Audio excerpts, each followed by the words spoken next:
Ladies and gentlemen, welcome back to the Players Own YouTube channel. I can finally talk about my team on this channel here for once.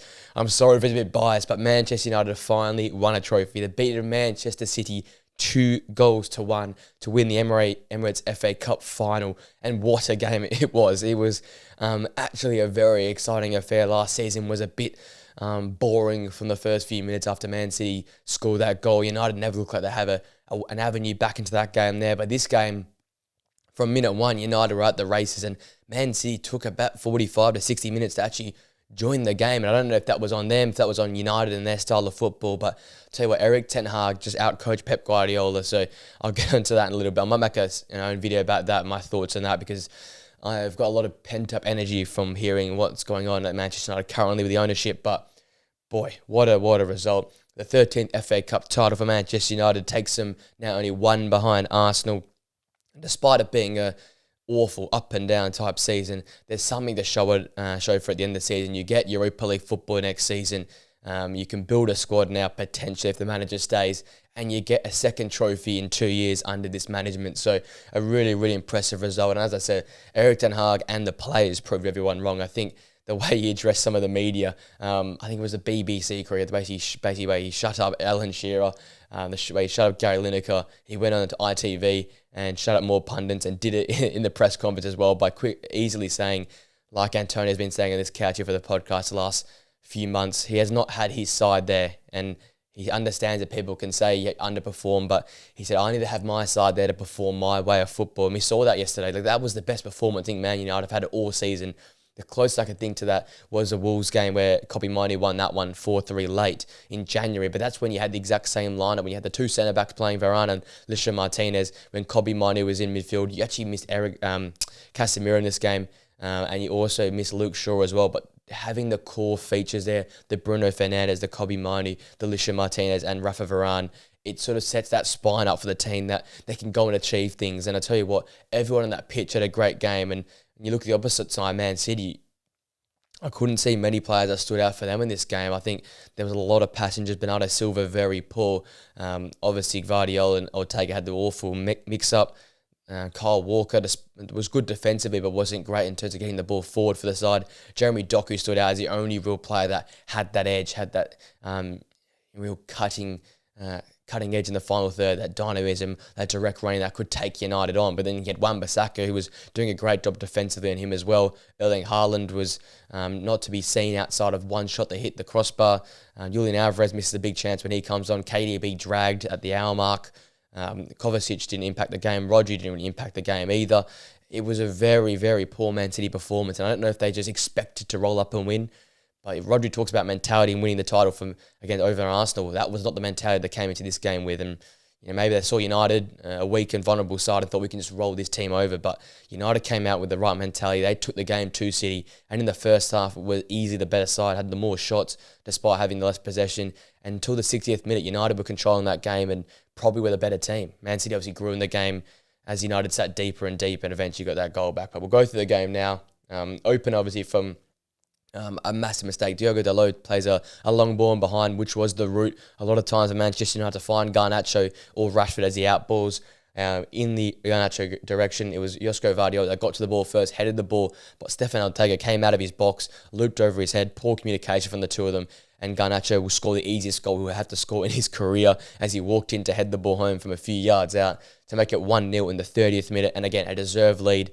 And to that point in time, Man City have been mistake riddled. Rodri misplacing passes, playing out from the back poorly and turning the ball over, a near penalty to Manchester United. So it was all going in Manchester United's favour to that point in time, and a deserved 1-0 lead at that. The lead was then doubled, again turning the ball over in midfield area. I think Sofiane Amrabat found Marcus Rashford on the left-hand flank. He played one of the great balls that set up perfectly for Alejandro Garnacho, once again in behind on the right-hand flank. Got his head up early, played the ball to Bruno Fernandes, who, my God, this was the best pass I've seen all season.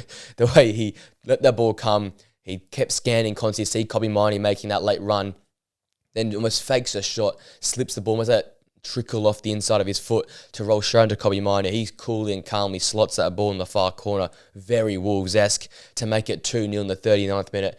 and absolutely send myself and that Manchester United end there at Wembley into bedlam. A massive 10 minutes and moments of Manchester United, a chance to go further up with an offside goal.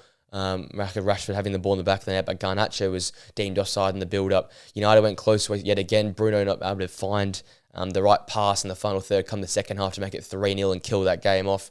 But then City started to grow into the game. Haaland hitting the crossbar in the 55th minute.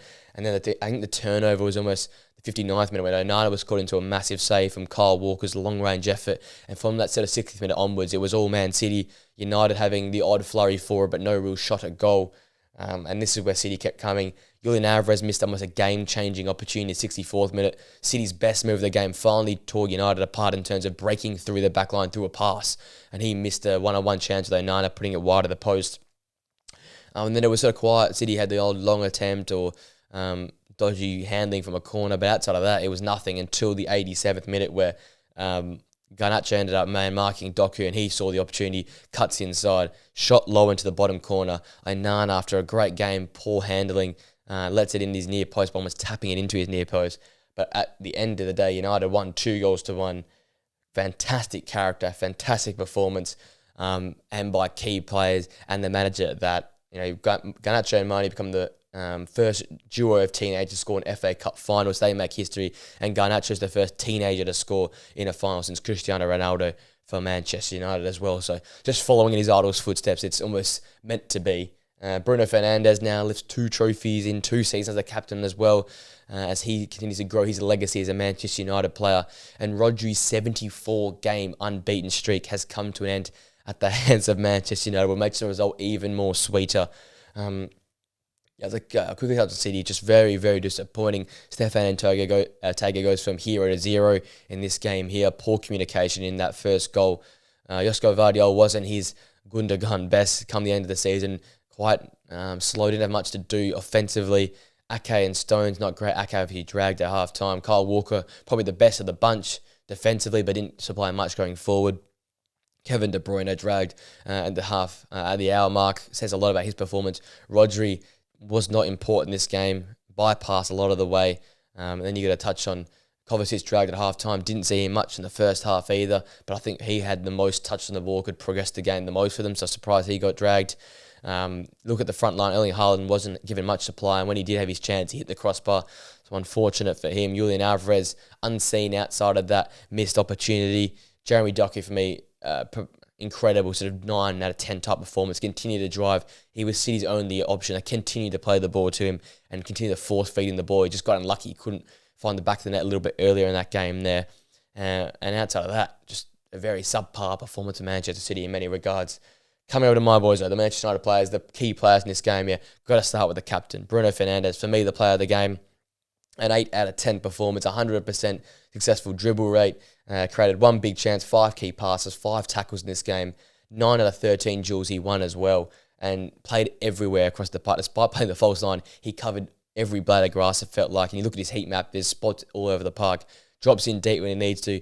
Is incredible playing those smart outlet balls to the likes of Garnacho and Marcus Rashford, and truly looked like that leader in the pitch there. You can see he was the one galvanising the troops, galvanising the crowd, getting the crowd up and about, and just organised them so well. I think it was quite clear they came into the game with this sort of strategy of, we're going to sit in deep when we don't have the football. We're going to press the odd area where they look vulnerable, and we're going to play direct and quick, and we're going to flood numbers forward. I think Bruno and the 2 centre-halves led that really, really well. Lisha Martinez alongside Rafa Varane, and then also Bruno Fernandes let this team structure up well. Fernandes almost in charge of the midfield and the forwards, and Varane and Martinez held that defensive line quite well.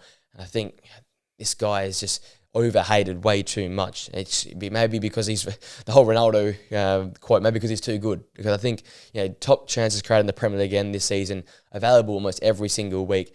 Turns up in a cup final once again, like he did in the Carabao Cup final last year.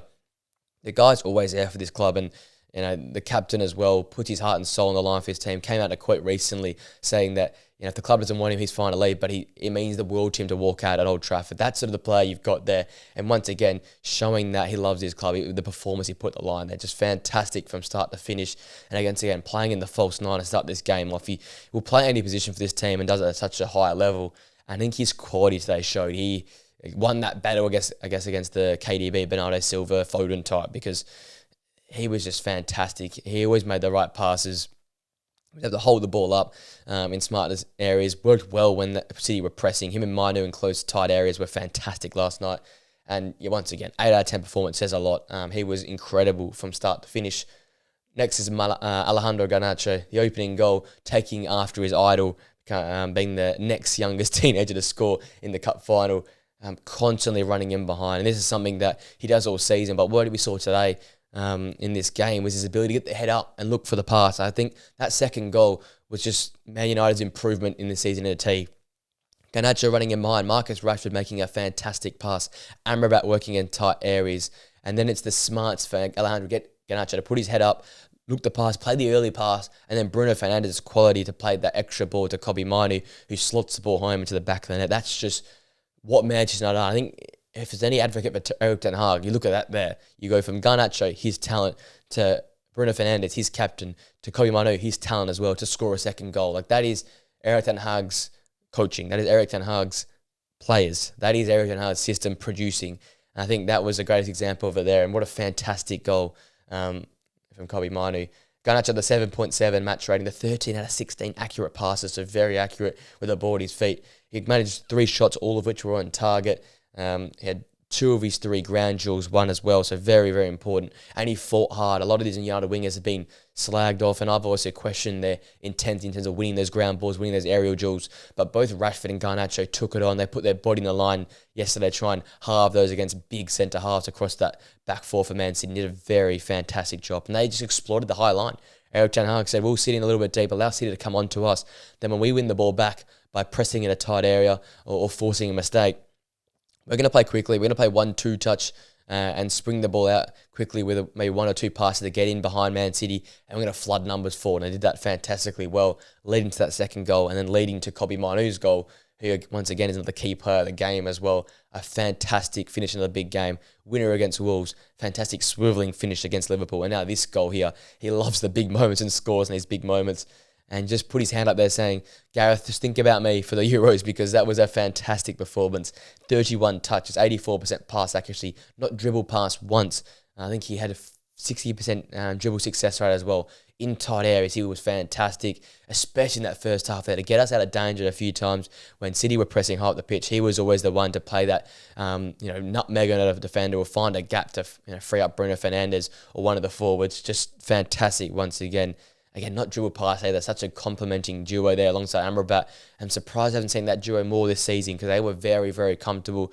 Amrabat putting in a world-class performance as well. He basically man-marked Foden in the first half, overloaded that Man City left-hand flank and helped Wan-Bissaka out in the second half when Docky was running riot, basically. He had a 93% pass accuracy with 1 block shot, 2 clearances, 2 tackles, and 150% of his ground duels. He had a massive performance, and a performance that almost keeps him at the club, I think. If Erik Ten Hag continues next season, I think he brings him back, because that was one of the great performances, and he's done that now a few times. Probably the last month, he's continued to produce elite-level performances, so that could be your answer to Casemiro leaving the club come the summer. Obviously, to add some more younger depth, but Amrabat as a rotational player or someone who can play in big games looks like that guy, because he was performing at his World Cup Moroccan best in this game. Yeah, especially the job he did on Phil Foden as well, who didn't see much of the football despite being the form man in England right now. So that brings me then to my final point, which, where does this leave Manchester United and where does this leave Erik Ten Hag? Because the title will probably say it, try and sack me now. You can't sack a manager that's gone and now beat the best team in England, outclass and outcoach the best manager in the Premier League, the best manager possibly ever, and Pep Guardiola. He's had over 50 separate injuries this season. We get the poor performances in the league, but he's rightly come out and saying in all the media press conferences post-game, I cannot play my style of football. I cannot develop my players with all these injuries. And it's almost roles reversed last season. There's a bit of a rotational side or unfit side that went into the final last season after having a fit side all season. In this season, he's had an unfit side all year, and he comes to the final, and a lot of the familiar faces, the players he wants, are back in the final. So it's just quite interesting to see how that all worked out. He's now made 3 cup finals and won 2 trophies in 2 seasons. The best manager post-Ferguson, easily just based on that itself. He's, as I said, outcoached the best manager in the world, developed young talent. things the likes of Alejandro Garnacho, Kobe Manu, getting the likes of Forson game time and Wheatley game time, trusting Diogo Dalot to perform, and what a performance he's put into this season. He's trusted this sort of player here. Backed in Onana, who provided some great saves throughout the end of the season, and also in this game, he made some massive saves as well. So, you can say that his tactics are poor or he's not good enough for Man United, but who is better right now? That's my question I have to ask. Who is better for this job? I don't think Pochettino has the kettle of fish to do what it takes to take this Manchester United job on. I don't think you can trust a championship coach like Kieran McKenna as much as his tactical prowess has been good in the championship. We've seen what happened with Vincent Kompany. Couldn't do it in the Premier League with Burnley. So, I just think there's no manager better suited for this job right now. He had not had his preferred centre-back combo all season. I think a lot of United's tactics and way of football depends on a stable centre-back duo. Varane's been there for parts, but then unfit when Lisha Martinez has been there. But then he was only available for feels like 12 games all season. And you finally have them together. And when you've had them together twice this season, I think he touched on it well in the press conferences. The Wolves game where we beat them 4-3 in January, and then this final here. You won both games and won them probably your two best performances all season. So availability is your best ability. United haven't had that this season. Over 50 separate injuries, no left back all season. An aging, injury-riddled Casemiro. Rasmus Højlund injured at multiple periods. Anthony Martial never available.